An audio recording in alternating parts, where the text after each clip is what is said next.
36 વર્ષ પહેલા આજના દિવસે ભારતના રાજકીય ઇતિહાસમાં એક એવું પાનું લખાયું હતું જે દરેક પુસ્તકમાં સુવર્ણ અક્ષરોમાં કોતરાયેલું છે। 2 ડિસેમ્બર 1989 બપોરે 12:17 વાગે રાષ્ટ્રપતિ ભવનના ભવ્ય અશોક હોલમાં 58 વર્ષીય વ્યક્તિ વડાપ્રધાન તરીકે શપથ લઈ રહ્યા હતા।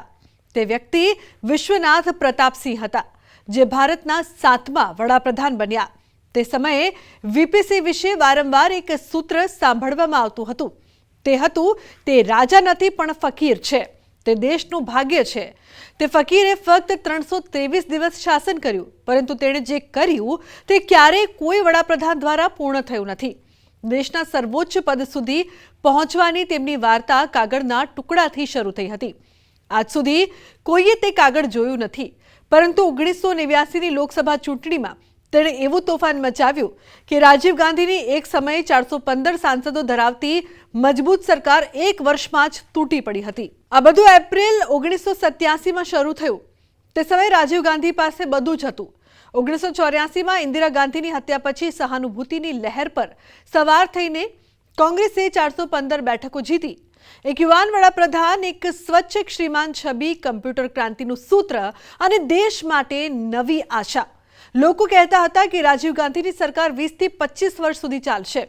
ત્યારબાદ રાજીવ ગાંધીએ તેમના સૌથી પ્રામાણિક અને સક્ષમ મંત્રી વિશ્વનાથ પ્રતાપસિંહને સંરક્ષણ અને નાણાં મંત્રાલય બંને સંભાળવા માટે નિયુક્ત કર્યા। ઉત્તર પ્રદેશના ભૂતપૂર્વ મુખ્યમંત્રી અને અલ્હાબાદ નજીકના માંડા રાજવી પરિવારના વંશજ વીપી સિંહને પહેલા નાણાં મંત્રાલય અને પછી જાન્યુઆરી 1987માં સંરક્ષણ મંત્રાલય સોંપવામાં આવ્યું। રાજીવ ગાંધીને વિશ્વાસ હતો કે રાજા માંડા ભારતીય સેનાને વિશ્વની સૌથી મજબૂત બનાવશે। પછી એપ્રિલ 1987નો એ દિવસ આવ્યો। સ્વીડિશ રેડિયોએ અહેવાલ આપ્યો કે ભારતની 410 બોફોર્સ તોપોના સોદામાં 64 કરોડ રૂપિયાની લાંચ વહેંચવામાં આવી હતી। વીપી સિંહે તપાસ શરૂ કરી। તપાસમાં સ્વિસ બેંક ખાતા નંબર, મધ્યસ્થીઓના નામ અને સૌથી ખતરનાક નામ બહાર આવ્યું, ઓટાવીએ ક્વાટ્રોચીનું। આ ઇટાલિયન ઉદ્યોગપતિ રાજીવ ગાંધી અને સોનિયા ગાંધીના પારિવારિક મિત્ર હતા। રાજીવ ગાંધીને ખ્યાલ આવ્યો કે ખતરો નજીક છે। તેમણે તરત જ વીપીસીને સંરક્ષણ મંત્રાલયમાંથી દૂર કર્યા અને તેમને નાણાં મંત્રાલયમાં ટ્રાન્સફર કર્યા, પરંતુ વીપીસી અવિચલ રહ્યા। 16 એપ્રિલ 1987ના રોજ તેઓ બોફોર્સ તપાસ ફાઇલ હાથમાં લઈને લોકસભામાં ઊભા રહ્યા। તેમણે જાહેર કર્યું, મને દૂર કરવામાં આવ્યો કારણ કે મેં સત્ય ઉજાગર કરવાનો પ્રયાસ કર્યો હતો। હું મંત્રીમંડળમાંથી રાજીનામું આપું છું। આ સાથે તેમને કોંગ્રેસમાંથી હાંકી કાઢવામાં આવ્યા અને તે દિવસે બોફોર્સ રાજીવ ગાંધીની સૌથી મોટી નબળાઈ બની ગઈ। તેમના રાજીનામા પછી વીપીસી હવે એકલા ન રહ્યા। અરુણ નહેરુ, અર્જુન સિંહ, માધવરાવ સિંધિયા, એનડી તિવારી અને વીસી શુક્લા જેવા વરિષ્ઠ કોંગ્રેસી નેતાઓ બળવો કરીને તેમની સાથે જોડાયા। ચૌધરી દેવીલાલ ચંદ્રશેખર, હેમવતી નંદન બહુગુણા અને જ્યોર્જ ફર્નાન્ડિસ જેવા ભૂતપૂર્વ સમાજવાદીઓ પણ તેમની સાથે જોડાયા। પછી 11 ઓક્ટોબર 1988ના રોજ બેંગ્લોરમાં જનતા દળનો જન્મ થયો અને વીપીસી તેમના પ્રમુખ બન્યા। પછી દેશનું સૌથી મોટું જન આંદોલન શરૂ થયું। હરિયાણાથી તમિલનાડુ, બિહારથી ગુજરાત સુધી દરેક રેલીમાં એ જ દ્રશ્ય જોવા મળતું। વીપીસી સ્ટેજ પર ચડતા, ખિસ્સામાંથી એક નાની સફેદ સ્લીપ કાઢતા, હાથ ઊંચો કરતા અને બૂમ પાડતા, જુઓ આ કાગળમાં સ્વિસ બેંક ખાતા નંબર છે, બોફોર્સ કૌભાંડમાં લાંચ લેનારાઓના નામ, જો હું સત્તામાં આવીશ તો 15 દિવસમાં બધા પૈસા પાછા લાવીશ। રાજા મંદા પાસેથી આ સાંભળીને લોકો પાગલ થઈ જશે। બાળકો, વૃદ્ધો, સ્ત્રીઓ અને પુરુષો બધાએ નારા લગાવ્યા, તે રાજા નથી પણ ફકીર છે, તે દેશનું ભાગ્ય છે। પછી 1989ની લોકસભા ચૂંટણી આવી। 22 નવેમ્બરથી 26 નવેમ્બર સુધી મતદાન થયું। 1 ડિસેમ્બરે જ્યારે પરિણામો આવ્યા ત્યારે કોંગ્રેસના વિનાશક પ્રદર્શનથી બધા ચોંકી ગયા। કોંગ્રેસ 415 બેઠકોથી ઘટીને માત્ર 197 બેઠકો પર આવી ગઈ।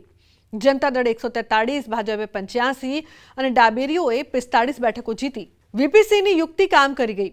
રાજીવ ગાંધી હારી ગયા। વીપીસી રાષ્ટ્રીય મોરચાના નેતા તરીકે દિલ્હી પહોંચ્યા। વડાપ્રધાન તરીકે શપથ લીધા પછી તેમની પહેલી જાહેરાત હતી, બોફોર્સ તપાસ ફરી શરૂ થઈ। સીબીઆઈને છૂટ આપવામાં આવી। 15 દિવસમાં પૈસા પાછા આવી ગયા, પરંતુ સત્તામાં આવ્યા પછી તે ડાયરી ક્યાં ગઈ? તે સ્વિસ બેંક એકાઉન્ટ નંબર, તે 15 દિવસનું વચન ક્યારેય સામે આવ્યું નહીં। નામો ક્યારેય જાહેર કરવામાં આવ્યા નહીં। બોફોર્સ ભ્રષ્ટાચારીઓ આજે પણ એક રહસ્ય છે। આ વીપીસીની સૌથી મોટી ટીકા બની. રાજ્યના સમર્થકો હજુ પણ કહે છે કે ડાયરી માત્ર એક ચૂંટણી યુક્તિ હતી. તેમ છતાં વીપીસીની 323 દિવસની સરકારે જે સિદ્ધ કર્યું તે અમર બની ગયું. 8 ઓગસ્ટ 1990ના રોજ તેમણે મંડલ કમિશનની ભલામણો લાગુ કરી અને ઓબીસી માટે 27% અનામતની જાહેરાત કરી. લાલકૃષ્ણ આડવાણીએ રામ મંદિર ચળવળને ટેકો આપવા માટે અયોધ્યામાં રથયાત્રાનું નેતૃત્વ કર્યું. જોકે તે રથયાત્રા બિહારમાં તત્કાલીન મુખ્યમંત્રી લાલુ પ્રસાદ યાદવે અટકાવી દીધી હતી અને ભાજપે વીપીસી સરકાર પાસેથી ટેકો પાછો ખેંચી લીધો હતો. આમ 7 નવેમ્બર 1990ના રોજ વીપીસી સરકાર પડી ગઈ. તેમના છેલ્લા ભાષણમાં વીપીસિંહે જાહેર કર્યું કે હું સત્તા માટે નથી આવ્યો, હું સિદ્ધાંત માટે આવ્યો હતો. હું જઈ રહ્યો છું પણ હું સત્ય સાથે જઈ રહ્યો છું. 36 વર્ષ પછી પણ પ્રશ્ન એ રહે છે કે શું તે ડાયરીમાં ખરેખર સ્વિસ બેંક ખાતા નંબર હતા કે ફક્ત ચૂંટણીનું હથિયાર હતું? કોઈ જાણતું નથી. પરંતુ સત્ય એ છે કે તે ડાયરી જ હતી જેણે સરકારને 415 બેઠકોથી ઘટાડીને 197 કરી, ભ્રષ્ટાચારને પહેલીવાર ચૂંટણીનો મુદ્દો બનાવ્યો અને એક ફકીરને વડાપ્રધાન બનાવ્યો.